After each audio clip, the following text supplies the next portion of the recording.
사도의 가르침을 받아 이 말씀을 가지고 오늘 성령이 이끄시는 삶의 첫 번째로 여러분 말씀에 관심 갖기라는 제목으로 잠시 말씀을 나누겠습니다. 성령이 임하신 성도님들의 첫 번째 삶의 변화가 있다면 그것은 바로 하나님 말씀에 관심을 갖기 시작했다는 것입니다. 처음 교회를 형성한 성도들이 있습니다. 그들은 그냥 여기저기서 모여서 교회가 시작된 것이 아니라 이 베드로가 전해준 이 복음 말씀을 듣고 그 말씀이 이해가 되어져서 가슴에 자신의 죄가 발견이 되어지고 회개가 되어지고 그래서 그 예수님 제자들 앞에 와서 세례도 받고 성령을 선물로 받게 된 사람들이 등장하기 시작합니다. 이 오순절 여러분 어떤 날인가 다 아시잖아요. 성령님께서 예루살렘 지역에 임하셨는데 그 임하신 지역이 어딘가? 여러분 성령님께서 여기저기 오신 것이 아니라 성령님께서 함께 하신 그 곳이 있는데 그곳이 어딘가 하면 바로 마가다락방에 하십니다. 이 마가다락방에 아무도 없는 그냥 텅 빈 마가다락방에 성령님께서 오신 것이 아니고 그곳에서 성령님께서 오시기를 그렇게 사모하며 기도했던 120명의 기도 용사가 있었습니다. 그 120명의 기도 용사들에게 성령님께서 임하셨습니다. 그 성령이 임한 120명의 성도님들이 밖에 나가서 그들이 받은 그 은혜를 이제 나누기 시작합니다.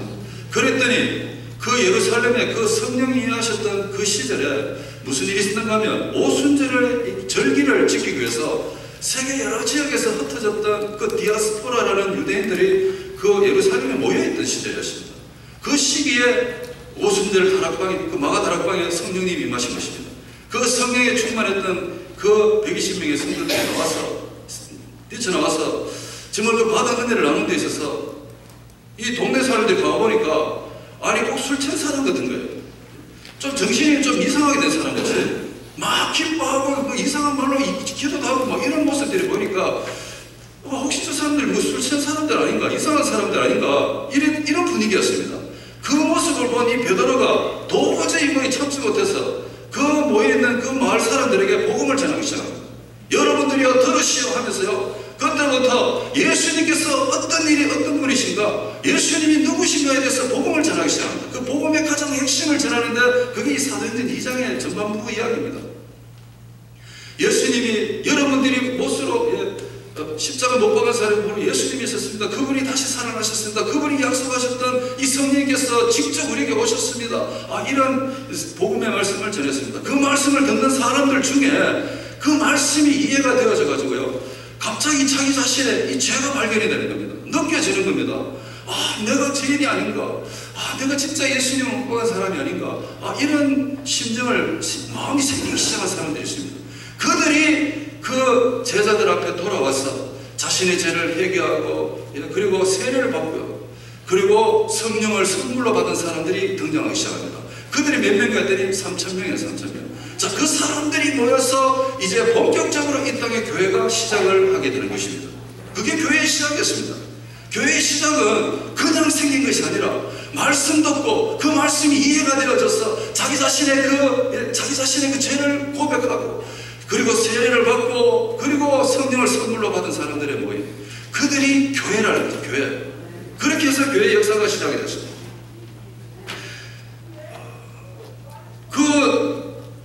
이 3,000명이나 되는 사람들이요 가보니까 말씀이 이해가 되어지는데 그 말씀이 더 배우고 싶은 거예요. 정말 말씀을 좀 더 깊이 들어가서 말씀을 한번 배워봐야 되겠다. 이런 마음이 생겨나기 시작합니다. 자기 자신을 변화시킨 말씀, 자기 자신을 감동시킨 그 말씀, 도대체 이 말씀이 무슨 말씀이시길래 정말 나를 이렇게 변화시키고 나를 이렇게 새로운 삶으로 인도하시고 성령님께서 나에게까지 임하여 주시는가? 도대체 이 말씀이 뭔가? 그래서 그 말씀을 배우기 위해서 그 사도들 앞에 갔다는 것입니다. 사도들 앞에 와서 오늘 말씀이 뭡니까? 가르침을 받아 이런 말씀이 있습니다. 가르침을 받아. 정말로 이 말씀이 이해되어진 사람들이 이 사도들 앞에 와서 말씀을 배우기 위해서 왔는데 드디어 이 제자들의 이 신분이 바뀌기 시작합니다. 정말로 성령을 받기 전에는 그냥 예수님 제자였습니다. 예수님의 제자들이 성령을 받고 난 뒤부터 이들의 직분이 바뀌어가는데 그들이 사도로 바뀌어갑니다. 그래서 이 사도라는 누구냐? 베드로, 요한 이 사람들 이야기입니다. 제자들 이야기입니다. 따로 어떤 사도가 생겨난 것이 아니라 하나님께서 성령의 그 강력하신 인자하심을 경험했던 그 제자들의 그 신분을 사도로 바꿔주십니다. 사도들이 누구냐?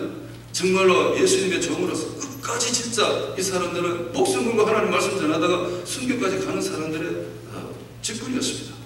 자, 그들 앞에 와서 말씀을 받아, 이런 말입니다. 가르침을 받아. 오늘 이 가르침을 받아, 이 말을 정말 유심히 보셔야 됩니다. 제가 새롭게 보았기 때문에 여러분 정말 유심히 한번 보십시오. 사도들 발 앞에 와서 말씀을 배우고 했던 이 사람들은요 모두가 다 성령의 이끌림 받아서 사도들 발 앞에 와서 사도들 앞에 와서 말씀을 배우기로 원했던 사람들입니다. 자발적으로 온 사람들입니다. 자발적으로 하나님 말씀에 관심을 갖기 시작했다는 것입니다. 그 누구 한 사람도 누구의 강요에 의해서 온 사람이 하나도 없습니다. 사도들이 다니면서 한 사람씩 다니면서 성경 공부해주세요, 성경 공부하러 오세요, 이렇게 말한 적이 한 번도 없다는 것입니다. 모두가 다 자발적으로 자기를 변화시킨 이 말씀의 그 깊이 속으로 한번 들어가 보기 위해서 사도들 앞에 왔다는 겁니다. 말씀 배우려고. 성경 공부를 시간을 정해놓고요, 그 시간에 오라고 이 사도들이 강권한 적도 한 번도 없었어요. 다 성령의 이끌림을 받았어요. 자기를 변화시킨 이 말씀을 배우기 위해서 오로지 예수님 말씀 듣고 말씀의 그 변화를 경험한 사람들이 사도들 앞에 와서 말씀을 배우기를 위해서 왔다는 것입니다. 성령님께서 이 땅에 오셔서 처음 하시는 사역이 바로 이렇게 거듭난 성도들을 말씀으로 이끄시는 그런 모습을 우리는 좀 보게 됩니다. 물론 여러분 성령님께서 역사하셔서 죄가 고백이 되어지고 회개가 되어지고 여러분 그렇게 거듭나게 된 건 다 성령의 역사이십니다. 그러나 교회 안에서 가장 먼저 성령님께서 하신 사역이 뭐냐? 모든 성도님들을 그들을 이끄셔서 말씀을 배우는 쪽으로 이끌어 가시는 것을 우리는 보게 되는 것입니다. 초대교회가 불릴 듯 일어났던 이유가 뭔가 하면 성령을 받은 사람들이 모였기 때문에 그 초대교회가 불릴 듯 일어났다. 물론 그렇게 이해해도 뭐 별로 틀린 건 아니겠습니다만 그거보다 더 깊이 들어가 보셔야 됩니다. 초대교회는 뭐 우리하고 달라가 뭐 성령이 충만한 사람이 3,000명씩 이렇게 모였기 때문에 뭐 갑자기 그렇게 성장한 거 아닌가? 그렇게 생각할지 모르겠지만요, 오늘 우리가 주신 이 말씀, 이 42절 이 사도들의 가르침을 받아라는 이 말씀을 좀 더 여러분 깊이 들어가 보니까 성령을 받은 이 성도님들이 말씀을 배우기 시작했다는 거죠. 말씀을 배우기 시작했다. 그러면서 초대교회는 힘차게 성장해 나갔다. 이걸 47절까지 읽어보면 그 말씀이 이해가 되죠. 한꺼번에 3,000명이 모였다가지고 이야 저 교회 진짜 부흥했다 이런 스토리가 아니고요. 여러분 오늘 정말 잘 보십시오. 그 초대교회에 모였던 말씀을 배우려고 모였다 돌아왔던 그 사람들, 그들이 예수님의 가르침을 받고 지금 무슨 일이 났는가를 잘 보셔야 돼요. 저희가 누굽니까? 41절에 제자의 수가 3,000이나 다 하더라. 이 3,000인 사람들이 저희가 사도들의 가르침을 받아, 무슨 가르침을 받았는가 하면 평소에 예수님께서 하셨던 그 하나님의 말씀 뿐만 아니라 예수님께서 하셨던 그 모든 그 모습들, 그 가르침들, 그것을 이 사도들은 누구보다 잘 들었고 보았기 때문에 그것을 가르치는 것입니다. 하나님의 말씀 가르치는 겁니다. 이 말씀을 받았다는 거죠. 말씀을 받고 나니까 무슨 일이 벌어지느냐? 말씀을 배우고 나니까 무슨 일이 벌어지느냐? 그냥 우리 초대교회 성도님들이 서로 교제하고 나누고 같이 기도하고 찬송했다 이렇게 이야기하는데 성경을 다시 제가 보았더니요, 서로 교제하고 떡을 떼고 기도하기를 전혀 힘쓰고 이런 것들이 어떻게 되었느냐? 왜 어떻게 이런 일이 일어났느냐? 자연스럽게 그렇게 되었느냐? 그게 아니다라는 것입니다. 여러분.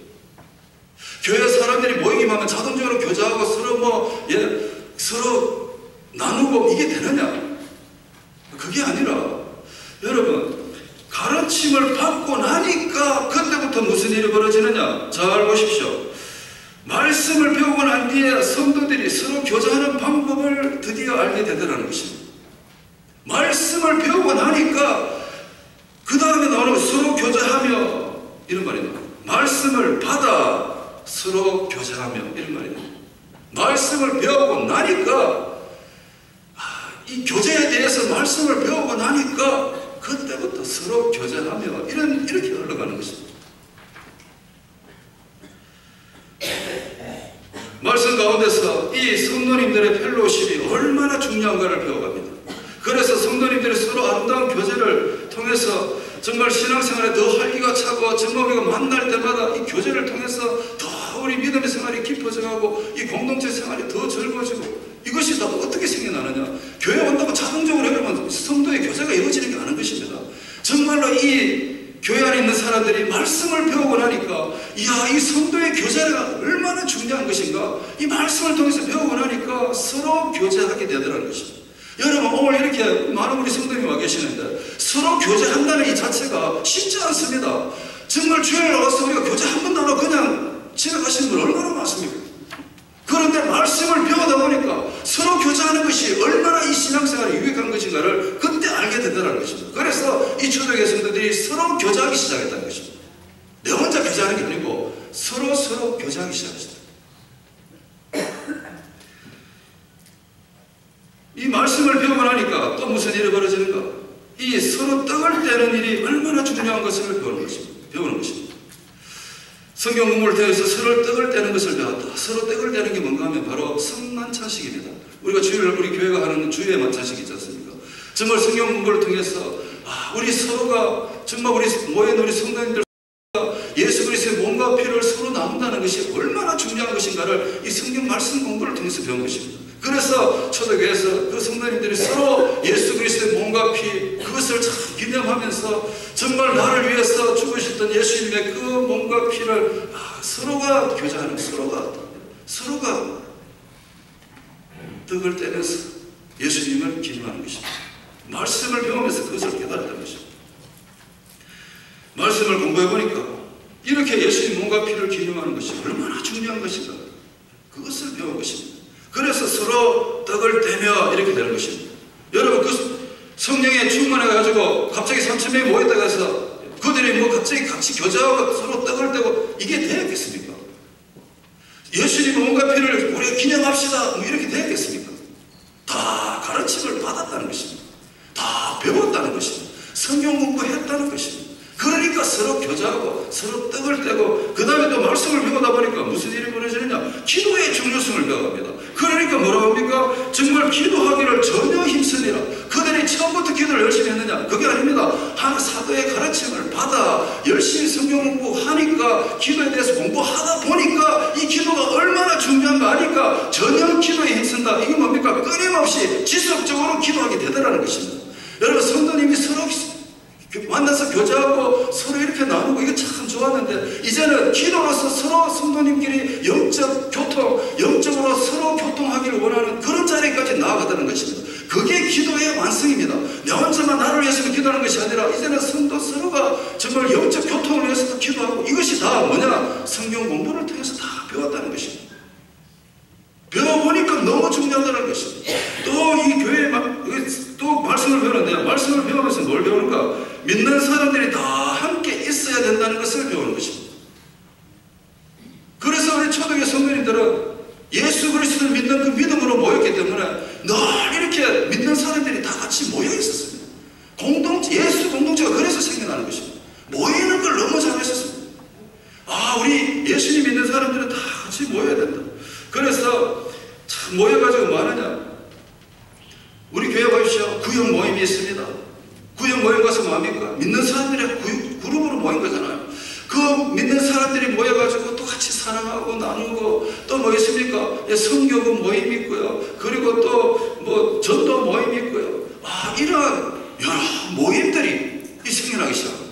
예수님의 이 공동체 안에 이런 모임들이 생겨난 이유는 뭔가 하면 335 모이더라도 예수님을 믿는 그 믿음 안에서 모이기는 게 얼마나 중요한 것인가를 이 성경 공부를 통해서 배운 거예요. 가르침을 받아 서로 모이기를 믿는 사람들이 다 함께 있어 이렇게 되는 것입니다.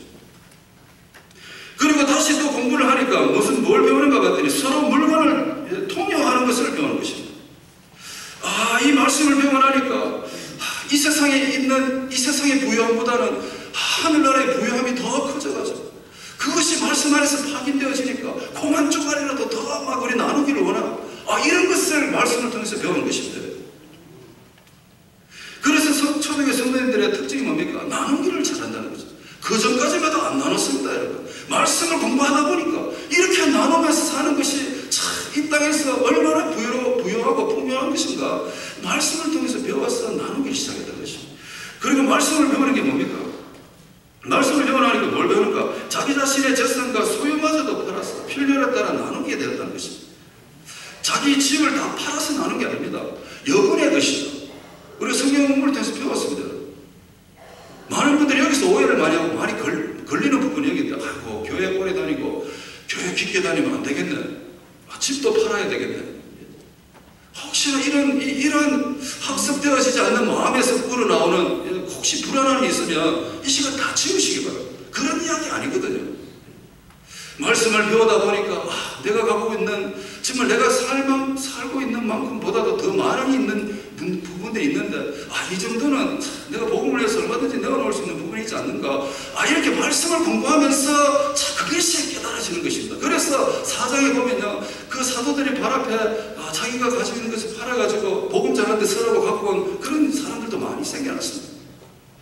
공부를 통해서, 성경 공부를 통해서 이게 이해가 되어지는 거죠.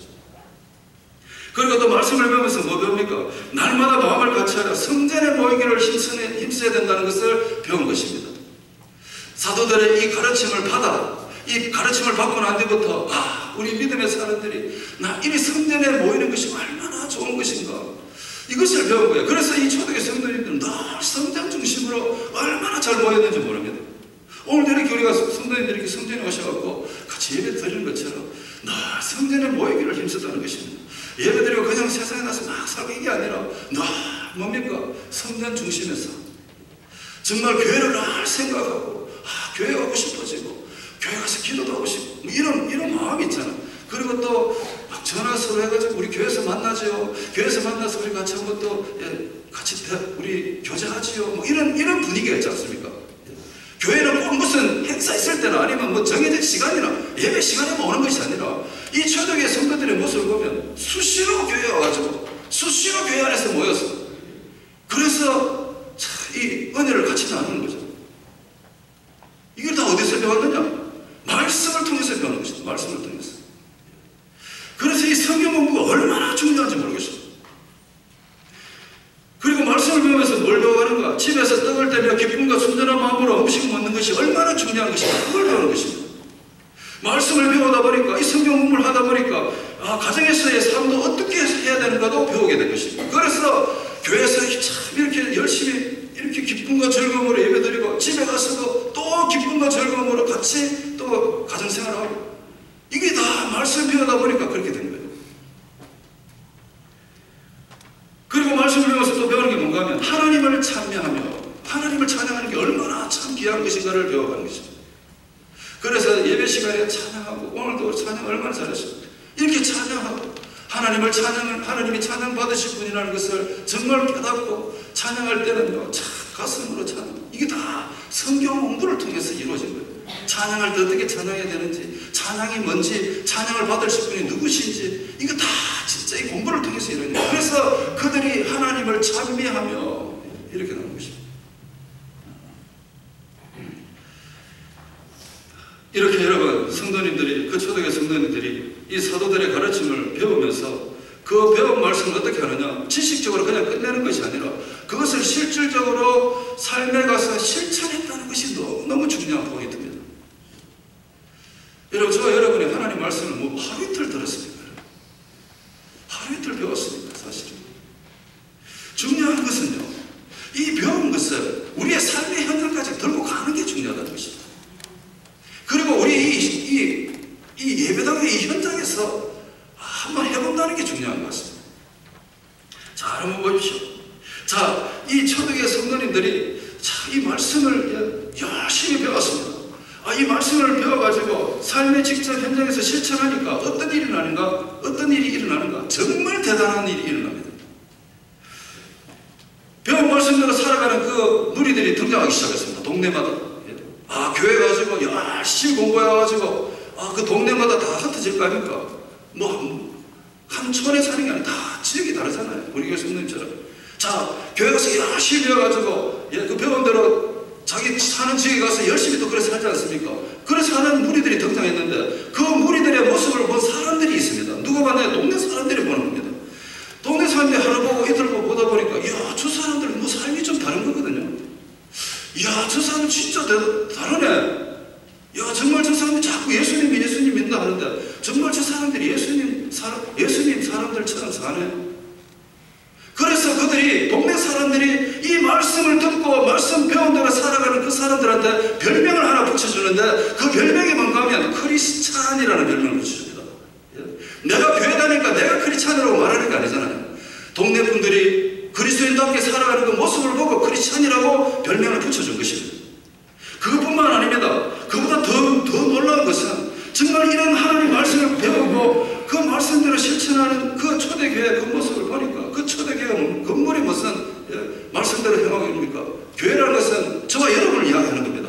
초대교회라고 말하면 초대교회 성도들 이야기입니다. 자, 초대교회 성도들이 사도의 말씀을 열심히 배웠습니다. 성경 공부 열심히 했습니다. 열심히 배워가지고 정말 그렇게 한번 살아보니까, 그때 무슨 일이 벌어지느냐? 그때 드디어 주께서 구원받는 백성을 더해 주시더라. 할렐루야. 그렇게 되는 줄로 믿으시기 바랍니다, 여러분. 그냥 성령이 주만에서 모이니까 자동적으로 3천, 5천 일이 늘어난 것이 아니라, 말씀 앞에 돌아와서 말씀을 열심히 사모하고 배웠어. 그 말씀을 배운 대로 한번 살아보니까 자동적으로 하나님께서 그 교회에 구원받는 백성을 더해 주시다는 것입니다.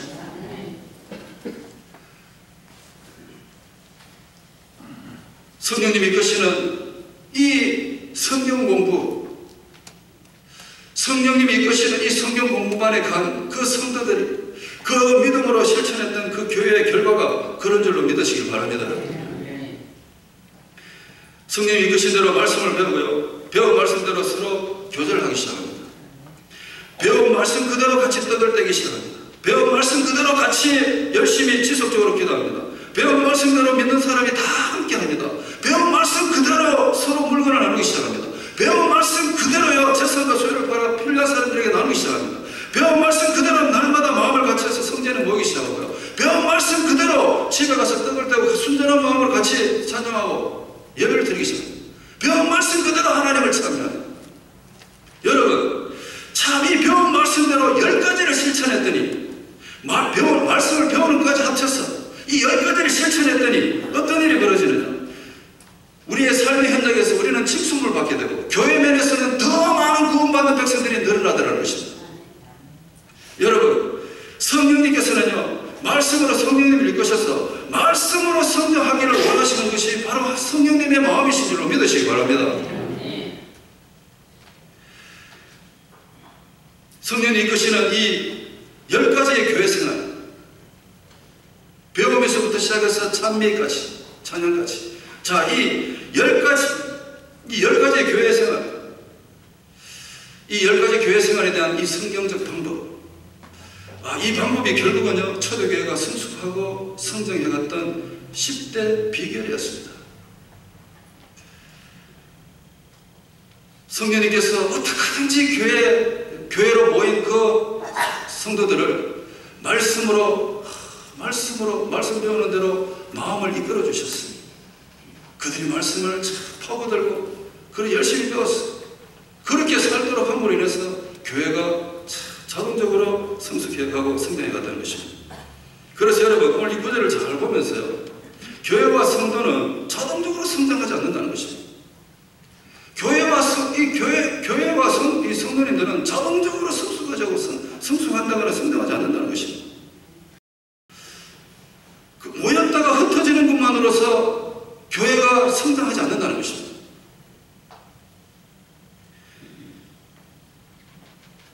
말씀대로 한다면 모든 것이 성경 공부하고 난 뒤에 그 배운 말씀대로 하고 할 때에 성장과 성숙은 있다는 것을 우리 말씀을 통해서 확인하는 것입니다. 성령님께서 이 땅에 오셔가지고요, 그 사모하는 심령 속에 성령을 부어주시고, 그들에게 하나님의 말씀을 배워야지만 하나님 말씀을 배워야지만 교회 생활이 진정으로 이루어진다. 그리고 신앙에 성숙함이 있다. 이것을 가르쳐 주기를 원하셨다는 것입니다.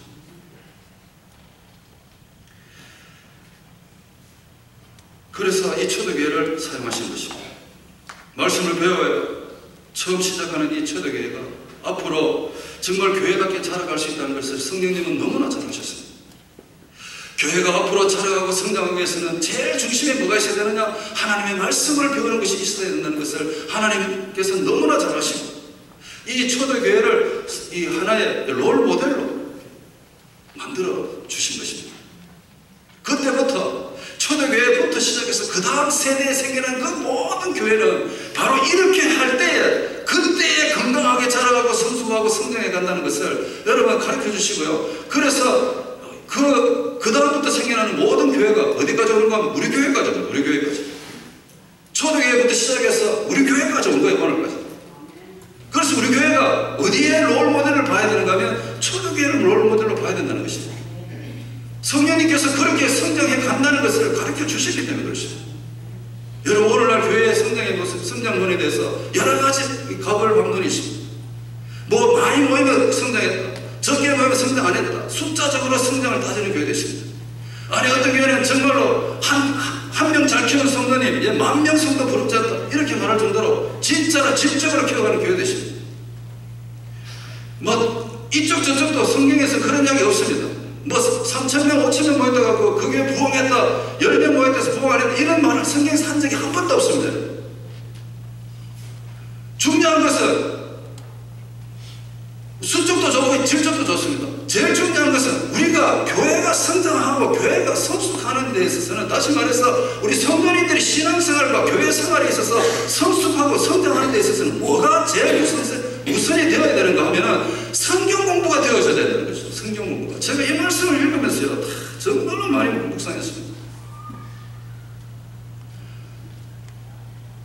이것을 놔두고 제가 뭘 했느냐는 거죠. 뭘 했느냐. 저는 정말로 회개도 하고 후회도 많이 했습니다.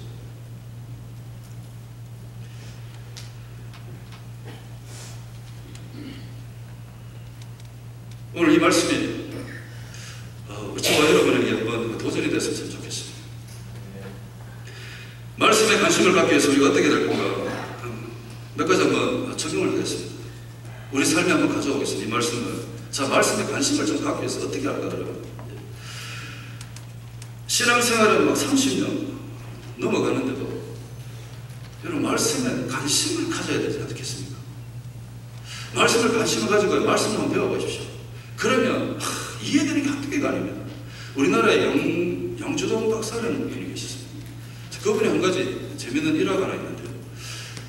영어 공부를 그때는 뭐 옛날에 영어 가르치는 선생님도 없어요. 자기가 독학으로 영어 공부를 하는데 처음에 1인칭, 2인칭, 3인칭 이게 도무지 이해가 안 되더래요. 도대체 1인칭이 뭐고 2인칭이 뭐고 3인칭이 뭐냐 영어 공부하는데 도저히 고민하다가 안 돼가지고 먼 길을 걸어서 선생님한테 찾아가지고 선생님 1인칭, 2인칭 영어에서 자꾸 1인칭, 2인칭, 3인칭을 말하는데 도대체 이게 무슨 말씀입니까? 뭡니까? 가르쳐줬어요. 그 1인칭은 너고 2인칭은 다른 사람이고 1인칭은 나고 2인칭은 너고 3인칭은 내하고 니 빼고 다다 이렇게 말했습니다.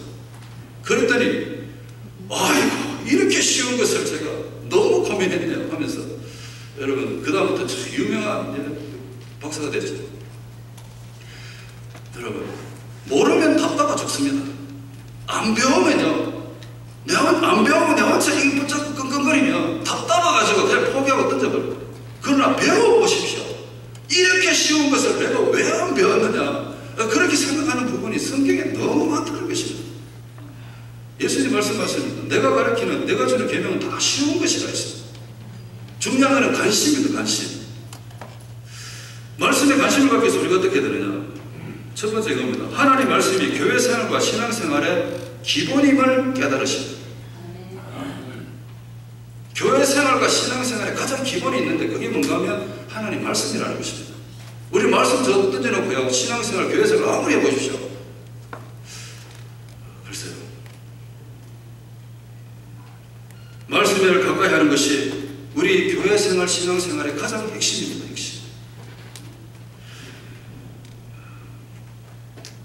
우리 그리스도인들은 무엇보다도 하나님의 말씀을 중심으로 신앙 생활을 해야 된다는 것입니다. 왜냐하면 하나님 말씀 우리의 생명이기 때문에 그렇습니다. 여러분 성경 66권은요 뭘 가르치는가 하면 결국 한마디로 지르면 구원에 대한 말씀입니다. 우리에게 생명 주시기 위해서 예수님이 땅에 오셨다는 거죠. 그 말씀이죠. 그래서 이 하나님의 말씀, 이 말씀이야말로 우리 생명이고 우리의 삶의 표준이 되어야 된다는 것입니다. 디모데후서 3장 15절에 성경은 너희로 하여금 그리스도 예수 안에 있는 믿음으로 말미암아 구원에 이르는 지혜가 있게 한다고 말씀하셨습니다. 구원에 이르는 지혜가 어디 있느냐? 하나님 말씀이 있다는 것입니다. 그래서 말씀 열심히 배우면 여러분 우리가 이 생명을 얻을 수 있다. 이것도 알게 되는 거죠. 그래서 하나님 말씀이 얼마나 우리 삶의 기본인 걸 다시 한번 보십시오. 자, 말씀은 우리를 힘있게 하는 원동력이 됩니다. 하나님 말씀이 우리 인생의 나침반이라고 지난주 배웠어요. 복의 길이 어디에 있느냐? 다 성경 말씀이 적혀 있다는 것을 배웠어요. 그래서 말씀을 펴기만 하면 우리는 어디로 가야 되는가 다 알 수 있게 되는 것입니다. 자, 이것이 우리 신앙생활과 교회생활의 가장 중심이 되기 때문에 우리가 교회생활 어떻게 되느냐?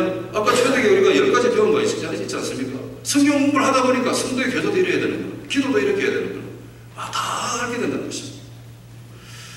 그래서 이 성경 말씀이 우리 교회생활과 신앙생활의 가장 핵심이 된다.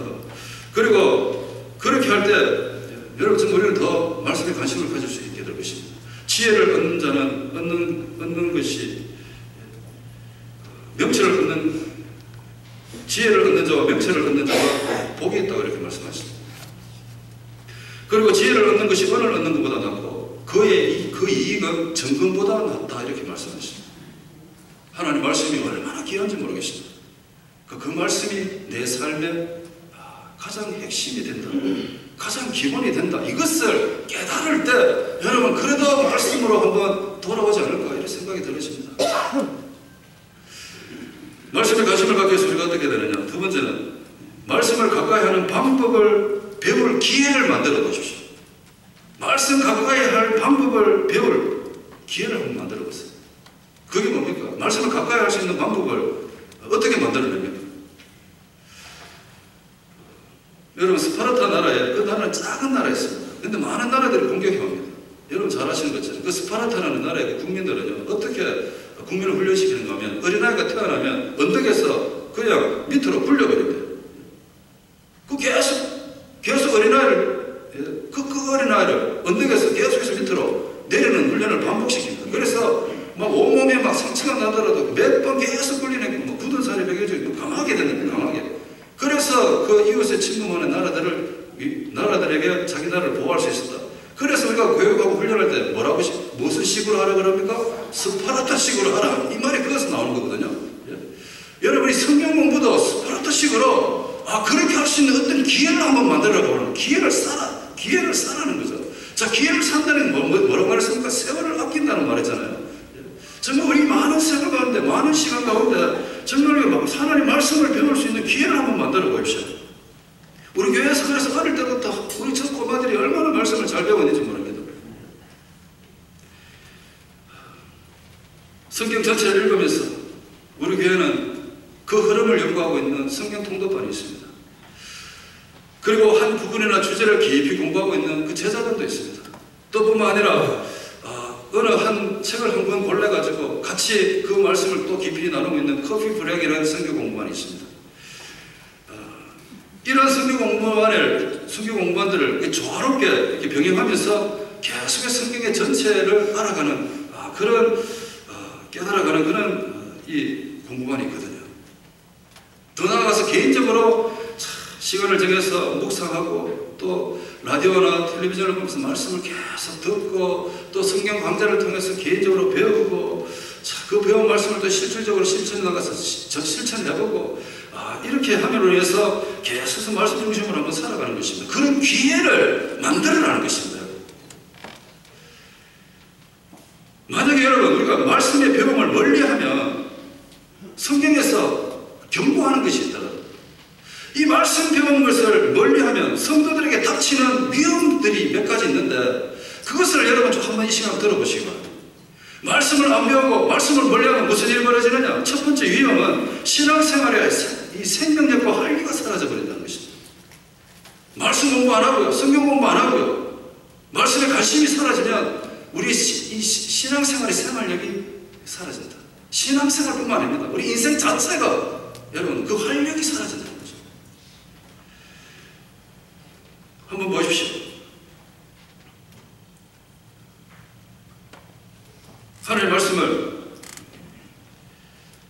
배우면서 멀어지면 경건의 모양은 있는데 경건의 삶은 살지 못한다는 것입니다. 성경에서 그렇게 말씀하시죠. 하나님의 말씀을 배운 것을 멀리하게 되면 어떤 일이 벌어지느냐? 세상의 더러운 탐심의 유혹에 빠져 시험에 들게 된다는 것입니다.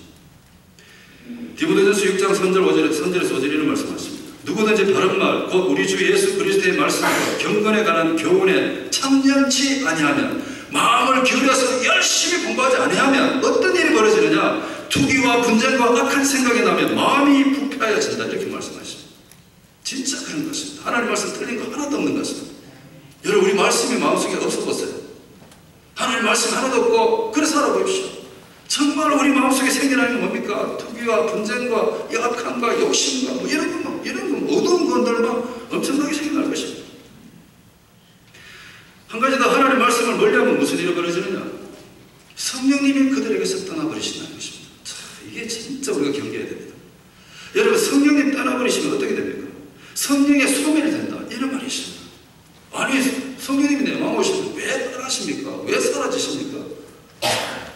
이유가 뭡니까? 말씀과 멀어져 버렸다. 말씀이 성령님이시고 성령님이 말씀이시고 말씀이 예수님이시고 예수님이 성령이시고, 말씀을 멀리하면 성령님이 떠나시든지 소멸되고 없어져 버리십니다. 하나님의 능력이 사라져 버리십니다. 성령의 촛대를 옮겨버립니다. 이런 말 많이 들으셨잖아요. 여러분, 히브리서 6장에 가보십시오. 한 번 비침을 얻고 뭡니까? 한 번 은혜 받았다 이거죠. 진짜 한 번 은혜 받고 성령의 충만함 경험했는데, 진짜 치유함을 받고 진짜 역사함을 경험했는데, 그런데 옆으로 성 미끄러져 가는 사람들이 있더라는 거죠. 누구냐 그들이? 말씀에서 멀어진 사람들입니다. 그래서 그 사람들은 결국 어떻게 됩니까? 세상으로 다시 돌아가 버리는 일이 벌어집니다. 예수님의 보혈의 피로 다 씻음 받았다는 다시 세상으로 돌아가 버립니다. 말씀이 공부가 안 되어져서 그렇다는 거죠. 그리고 어떤 사람은 어떻게 되느냐? 이단 사이비에 빠져버립니다. 여러분, 교회에서요, 하나님 말씀 안에서 원망하고 불평하면 참 좋은데, 그거 아니고 엉뚱한 거 가지고 원망하고 불평하고 이런 무리들이 있던 것입니다. 자, 그런 무리들이 결국은 이 기성교회에 견디지 못하고 다 어디 가 있는가 봤더니 저기 신천지에 다 가고 있더라고요. 그 신천지에서 뭘 배우는가? 거기 가서 또 공부도 열심히 하더라고요. 뭘 공부를 열심히 하는 것 같더니, 자, 지금은 추수 때입니다. 추수하러 갑시다. 어디로? 기성교회 안으로. 교회 안에 가서 누구를 성경 공부 안 하고 원망하고 불평하는 사람, 그들이 추수의 1번에 1번. 그들을 데리고 신천지로 오라는 거죠.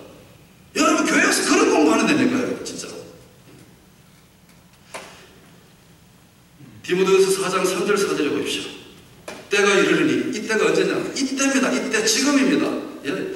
진짜로 영적으로 혼란한 이때, 그때 무슨 일이 벌어지냐? 사람이 바른 교훈을 받지 아니하며 기가 가리워서 자기의 사욕을 쫓을 승을 많이 두고요, 그 길을 진리에 돌이켜 허탄한 이야기를 쫓아가는 사람들이 많이 생겨난다. 성경은 경고하고 있습니다. 말씀 공부 안 하면 이런 일이 벌어집니다. 여러분, 성령님 이거 너무 잘 하셨기 때문에 회개하고 돌아온 백성들을 제일 먼저 어디로 이끌어 가시느냐? 성경 공부반으로 이끌어 가시죠. 성령님이 이끌어 가셨습니다. 한 가지 더 말씀 마치겠습니다. 말씀에 관심을 좀 갖기 위해서는 어떻게 되느냐? 성령님이 이끄시는 이 교회의 흐름을 잘 파악하시기 바랍니다. 교회의 흐름이 있습니다, 여러분. 그냥 우리가 이렇게 즐겁게 모여서 예배 드리고 흩어지기, 이 흐름이 아닙니다. 이 교회 중심에는 보이지 않는 영적 흐름이 있습니다. 그 흐름이 뭔가 하면 바로 교회가 열심히 자라고 성장하는 그 핵심 속에 뭔가 있는가 하면 교육이 있다는 것입니다. 교육. 그래서 교회의 특징은 교육이 있습니다. 사람들이 만들어낸 일반 종교들이 있습니다. 그 종교에 보면요, 그 종교를 추종하는 사람들을 거의 바보로 만들어가지고 그냥 복종하게 만드는 것이 일반 인생들이 만드는 그 종교의 모습이에요. 하지만 교회 시장은 그렇지 않았습니다. 가르치고 깨우치고 그리고 길러내어서 세상으로 보내었습니다. 그리고 세상에 영향을 주었습니다. 여러분, 이 우리나라 근대사를 한번 보십시오. 우리나라에 처음 시작된 대학교가 있는데 그 대학교가 숭실대학입니다. 자, 성교사님이 이 땅에 우리나라에 오셔가지고 교회를 개척하시고 그 교회가 세운 대학이 우리나라 최초의 대학입니다. 교회가 세운 학교가 최초의 우리나라의 대학이라는 것이죠. 그 다음에 연세대학교, 이화대학교, 그리고 배재고등학교 시작해서 여러 고등학교들이 교회가 세운 학교들이 여기저기 생겨나면서 우리나라가 근대화가 시작이 됐다는 것입니다. 그래서 교회에서는 뭐하냐? 교회에서는 그래서 또 철저히 성경 공부를 시키는 겁니다. 그래서 성도님 또 열심히 공부를 하는 것입니다. 여러분, 지금 미국의 80% 교회가 제자리 걸음을 하거나 하향 길에 있다고 통계가 나옵니다. 이유가 뭔가? 교회 안에 성경 공부만이 사라지고 있다는 것입니다. 여러분, 저는 꿈을 꾸고 봅니다. 이 성전에 하나님 말씀을 배우기 위해서 정말 성경책과 노트를 들고 왔어요. 하나님 말씀을 한 구절 한 구절 받아 적으면서 또 밑줄을 쳐가면서 이것을 꼭 지켜야 하면서 그런 성도님들이 정말 말씀을 받아가면서 그리고 또 어린아이부터 우리 소망 이르기까지 정말 삼삼오오 모여서 이 손에 침을 발라가면서 성경을 한 장씩 넘겨가면서 밑줄을 꺼가면서 정말 그 말씀에 서로 열심히 배워가면서 그 말씀을 붙잡고 다시 그 말씀을 듣고 세상에 나가서 지키고 다시 교회에 돌아와서 열심히 하나님의 말씀을 또 배워가면서 가면서 정말로 교회에다가 성장하고 진짜 자기가 성장하면서 자, 그런 모습을 보면서 하나님께서 우리 교회에 더 진짜 믿음의 식구들을 대해주는 저는 그런 꿈을 꾸고 있습니다.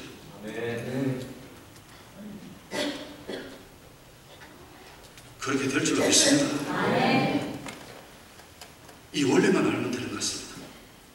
여러분, 말씀에 관심을 가져보십시오. 성령께서 오늘 우리를 그렇게 인도하고 계십니다. 말씀을 배워야 그 다음부터 시작합니다.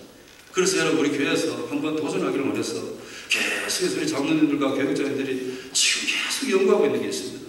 우리 성도님들이 오늘 이렇게 주일에 오셨는데 시간을 우리가 예배 시간을 조금 줄이고 그리고 식사 시간을 조금 뒤로 좀 미루어서 식사 시간을 한 12시간 한 20분 정도에 식사하셔도 갑자기 탈나실 분이 안 계실 것 같아서 시간을 조금 뒤로 미루시고요. 진짜 말씀 맞추고 나는데 같이 이렇게 말씀을 다시 한번 배워보자는 거죠. 모든 성도님들 말씀을 배워서 그 말씀을 가지고 같이 실천하는 가운데 여러분이 가는 곳마다 칭송받고 교회 안으로는 정말 주께서 구원받는 백성을 더해주시는 그러한 역사가 앞으로 우리 교회에 일어나기를 간절히 축복합니다. 한번 기도하겠습니다. 말씀을 생각하면서 같이 한번 기도해 주시기 바랍니다. 성령님께서 과연 우리를 어디로 이끌고 계시는가 잘 보십시오.